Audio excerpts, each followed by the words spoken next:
Hi, my name is Mike Parker. I'm the service manager at Red Noland Cadillac.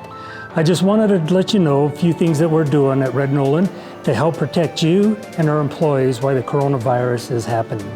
As you pull in, you'll notice there's 2 cones out front. Please stay to the right of those 2 cones, drive over the rubber hose, and the garage doors will open, and please proceed into the service drive. As you exit your vehicle, you'll notice there's a blue line in front of the table. Please place your key on one of the tables. We wipe them down with antibacterial wipes. So we will take care of your paperwork, signatures. We wipe down the pins, we wipe down the tables. After you've completed the paperwork, you can have a seat in our waiting area where you will find the seats have been placed apart.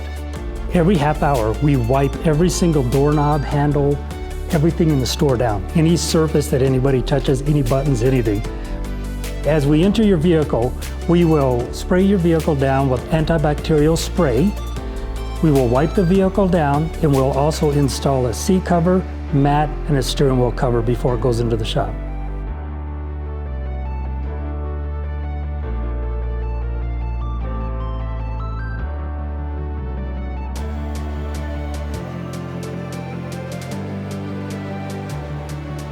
After every customer is here and they're seated in the chair and their vehicle is ready and they leave, we go through and wipe each chair down after every customer is sitting in there.